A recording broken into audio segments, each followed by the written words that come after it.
Kentucky, this is Mary Jo Perino. Tonight, we discuss the latest on the special session. Mitch McConnell's money is coming from outside the bluegrass, and one UK freshman is recruiting for John Calipari. All that and more is next on Hey Kentucky.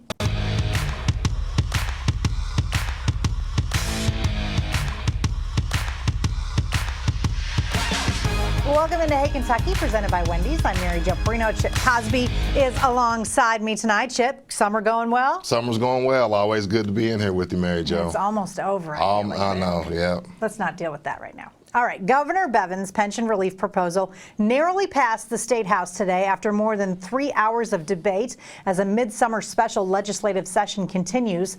The 52-46 vote was a pivotal test for Bevin's plan to assist regional universities and quasi-governmental entities strapped by surging retirement costs. On Saturday, a House committee approved the bill over objections from Democrats who say it's likely to slash pension benefits anticipated by a few thousand public employees. Attorney General Andy Beshear, who is running for governor against Bevin, said the bill may be susceptible to a court challenge because Bevin's call for the special session was too restrictive. The Constitution limits the governor to outlining the topics or the subjects that may be considered, not the exact terms that a legislature must adopt. The measure now goes to the Republican-dominated Senate, where a vote is expected on Wednesday. And you would think, Chip, that will pass on Wednesday because there is more support in the Senate. But what do you make of the whole special session and getting this done? Bevin actually posted in front of his office today something from 2015 of Democrats voting for something similar to this. Yeah, and it sounds like Beshear's trying to challenge the whole process of how he went about it, calling the special section and all that. But it looks like right now where we're at with it coming to vote, it's gonna pass through. So it'll be interesting to see the response. I know it generated a lot of talk last year, a lot of teachers strike going up to Frankfurt to protest. So we'll see how this goes over. I mean, I'll be going into the school system, so I'm anxious to see what kind of effect it'll have on everything. All right, well, staying with politics, Kentucky Senator Mitch McConnell is off to a good start in raising money for his 2020 re-election campaign. The Senate Majority Leader raised $3 million from April through June, and he has nearly $8 million in the bank. But just 9% of his campaign cash came from large individual donors inside Kentucky. Most of his funding came from out-of-state donors, reflecting McConnell's strong influence on the Senate agenda and national interest in the race. Chip, will McConnell's opponents be able to exploit this lack of Kentucky influence on the campaign? This is not surprising necessarily. No, I think, a lot of people get money from out of state. I don't think that it'll really have an effect. The real issue is the first three words of this story: Mitch McConnell's money. Mitch McConnell has been around forever. He can raise a lot of money. He's got a lot of his base across the state are willing to go into their pockets, and that's why he's going to be hard to beat. I think he's going to be hard to unseat because of the money he can raise. So I don't think this is surprising. I don't really think it's all that much of a big deal because, like I said, a lot of people bring in outside money for their campaigns. Amy McGrath brought in outside money already, and especially McConnell is such a national figure. He's not just a Kentucky figure anymore at this point. Right. So the money is going to come from outside. And so, it's not necessarily, the bottom line is it's not a matter of where you get it, it's whether you got it or and not. How much, he's always had it. So. All right, in other news, the Kentucky Commission of Deaf and Hard of Hearing is warning others about the dangers that come with keyless entry vehicles. It comes after the Fayette County coroner said there are indications that carbon monoxide poisoning caused Connie Dotson to die in her Lexington home this month. Dotson was deaf and apparently left her keyless entry car running inside the garage as she slept. Blake Nolan is deaf and has been in a similar situation. I have a key fob to recognize him in the car. When I walk off, I'm gone 4 hours at a time and it's running. Why doesn't it have an automatic shut off when the fob is away from the car? The commission says this is a serious problem as there are 700,000 people who are deaf or hard of hearing in Kentucky. They are pushing for other technology to prevent future deaths. A Connecticut senator introduced the Park It Act this year. It would require manufacturers to make cars with keyless entry to shut off after a certain amount of time, protecting people from the risk of carbon monoxide poisoning. Chip, for all sorts of reasons, it's probably a good idea that a car shuts off after a certain amount of time. You don't want to come to it dead battery or an empty tank of gas or any of that. Yeah, and I understand the whole keyless thing. It made it convenient for a lot of us, but there's still a lot of people. You look at this woman, it's really sad because she was a serious advocate for the hearing impaired, has done a lot of things, and now she's gone because she didn't hear her car still running. So it sounds like they're about to make adjustments for people with hearing issues, so this won't happen again. And it just makes sense. Yeah. It really just makes sense. Yeah. All right.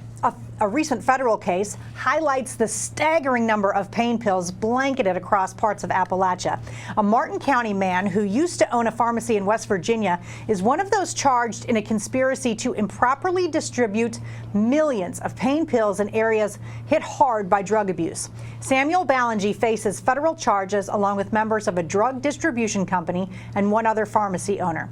Investigators say the company distributed more than 6 million dosage units of hydrocodone to Ballingy's pharmacy between 2008 and 2014. And Chip, one of these pharmacies in Kermit, West Virginia, population 400 people, got 3.7 million hydrocodone pills over a 3-year period. I mean, and you know that there's an opioid crisis going on, and you're still out here peddling pills, killing people. To me, that's one of the worst crimes. I hope they throw the book at them and the good thing is, it looks like maybe the numbers are going down. But as long as we've got people looking to capitalize and make money off of people's illnesses, we're going to see stories like these, unfortunately. But it's good to see this being prosecuted. Absolutely. Because this is the stuff that hopefully helps shift things going on with the opioid crisis. Yeah, because I don't know if this would have happened maybe 10 years ago. So. No, exactly. All right, turning to UK basketball. Tyrese Maxie is certainly one of the top prospects on the roster, but it also appears he's working to become one of the best recruiters for the program as well. The 5-star point guard is already working on getting Cade Cunningham to the Wildcats. The Texas native is the number 2 overall recruit from the 2020 class. Maxie is also from Texas, starting at South Garland High School before moving on to UK, where he will play as a freshman this fall.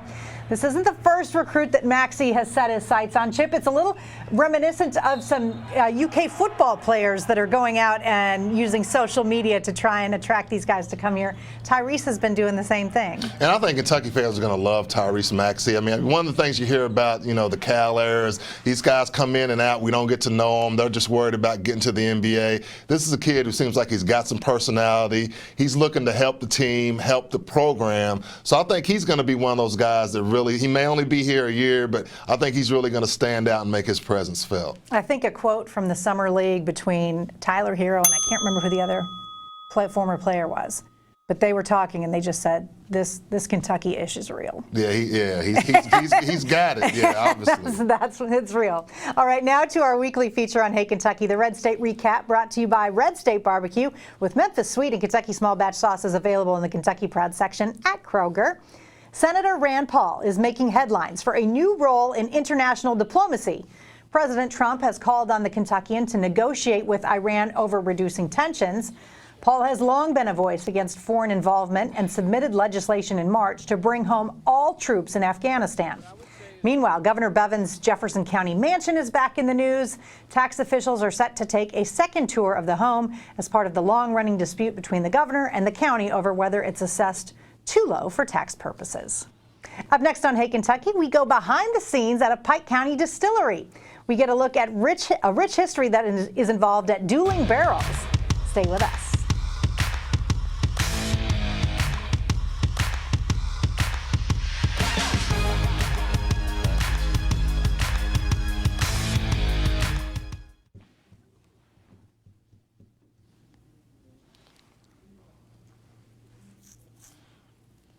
Did you watch any of that basketball tournament? A little bit of it. I had it on. Yeah. It was okay. Lofton looked good. Lofton looked like he could still play, man. Dude. No. Golly. It was funny. I was reading about Cousins. They asked one of the guys, what kind of GM was Cousins? Like, Boogie's gonna be Boogie. I could only He imagine. just is, yeah. That's just who. Yeah, he's gonna be him regardless of what he's doing. So. But I think that thing might have a chance. I don't know. See, I know locally it got a lot of play.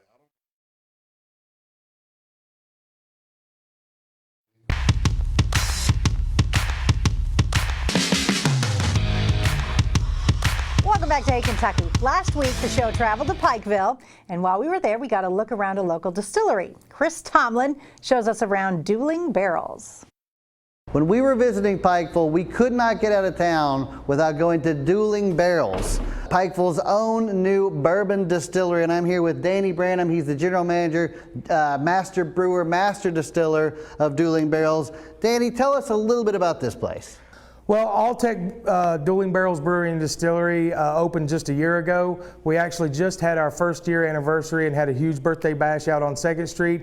But Dr. Pierce Lyons and Deidre Lyons, they really wanted to bring something back to Eastern Kentucky and make a difference here. So we have this beautiful $15 million facility nestled right here in downtown Pikeville that helps to drive tourism and grow economic development. When you walk through the doors from Hambly Boulevard, you'll see our beautiful historical timeline, which tells the history of the Irish immigrants into Eastern Kentucky. It tells you about the history of moonshining, the history of the Hatfield-McCoy feud, and then it leads you on up into present day times with some statistics about what the bourbon industry is doing today. And you have the Dueling Barrels Theater. When we were still under construction, I actually watched the electricians drill 400 holes into this ceiling, and they pulled over 400 little fiber optic lights through. And the reason we did that is because of the great attention to detail that Mrs. Lyons puts into every project. She actually wanted to recreate the actual Starry Night on the very first shot that was fired during the Hatfield-McCoy feud. Wow. So this is where we make all of our craft beer. You have a typical brewery setup. You have 3 major vessels with a mash tun, lauter tun, and a whirlpool kettle boil. So this is where we brew all those wonderful recipes that make the Dueling Barrels brands, like our Hopfield and McCoy IPA. How many gallons a day do you brew? Well, currently we've been producing enough beer to send 20,000 gallons of beer to Lexington. There you go, Lexington. You can get this. Yes, yes. You can find these brands at our sister brewery and distillery at Town Branch in Lexington, Kentucky. Awesome. When we're not brewing beer and making craft beer, we're distilling. So on this side, we have the beautiful 2 copper pot distillation system that is typical of the Irish-Scottish distillation methods. This is not just a set piece, this is the real deal. This is not a set piece, this is the real deal. This is the real deal. Before we would ever run our wash still, we would create a distiller's wash over on that brew house. We would transfer it over here to this open wood fermenter.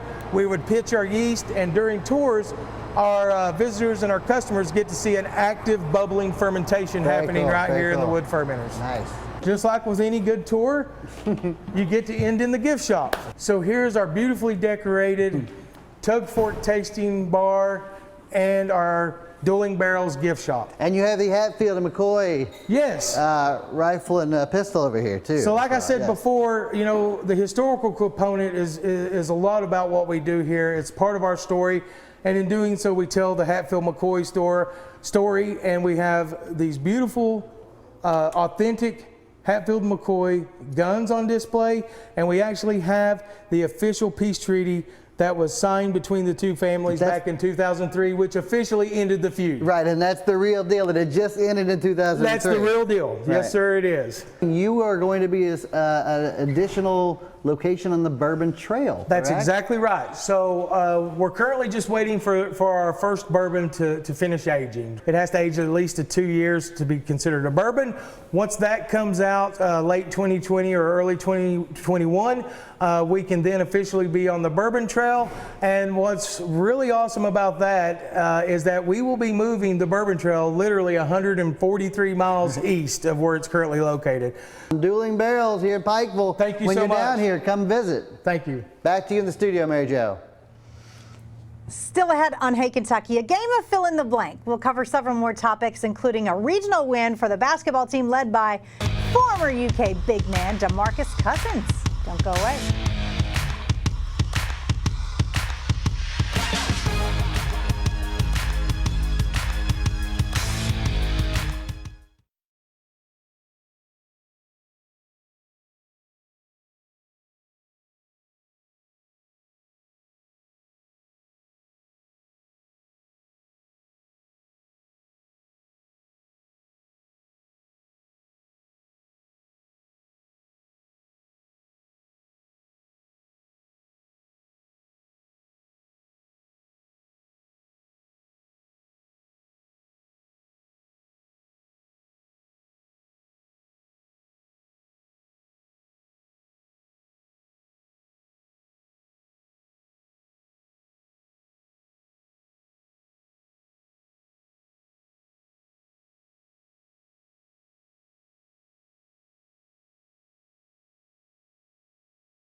real money. I mean, they, Can't be in the NBA, Yeah. and so like that just rolls out in most of them. yeah. I saw Reed. Yes. I saw Reed Travis is going to play in Germany. Yeah, that's his bet. Yeah. We have time for you to plug your blog.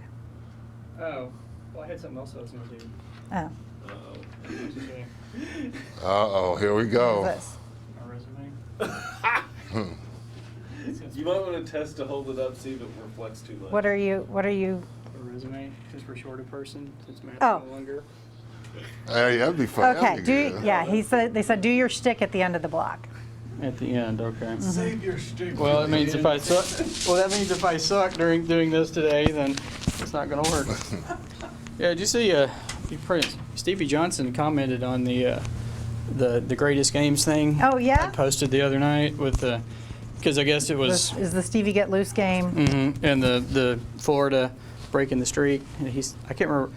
He said something along the lines of beating, breaking the streak was great, but owning Florida or owning Louisville for the 4 years I was there was even better or something. I know it's not. Oh, come on, Kevin. Jesse said to act like a television professional. Come on. Fix your cable. God, I suck at life. Bring your resume. See, it's been a long week. Last week was. It's Monday. No, I'm still. Yeah, but nothing has worked today, and the brilliance of scheduling the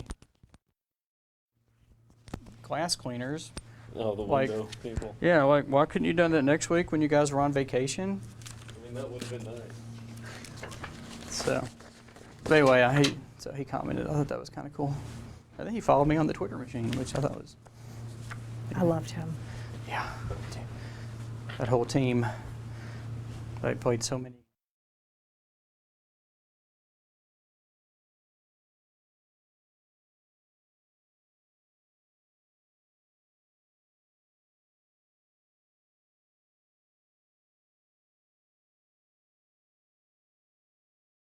They should have contended. That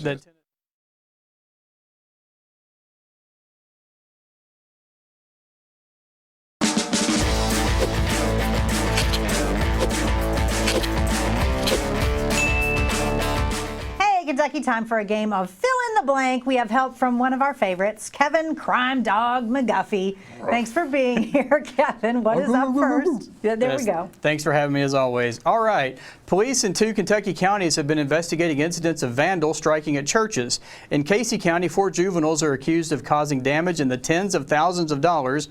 And in Ohio County, the search continues for whoever damaged Pleasant Grove Church. Mary Jo and Chip, these cases are what? I mean, I just can't stand criminals who do stuff like this. There's other ways to get out your badness or some. Yeah. I just at a church where they don't have the funds to fix it. I just hate that. Ohio County, obviously they need to find the youth something to do in the summertime because these guys are going around vandalizing churches. If that had been when I came up, my grandmother found out about it. You can go out there and get you a switch off that driveway. You go and get it. Your switch. Pick out that switch. Yeah.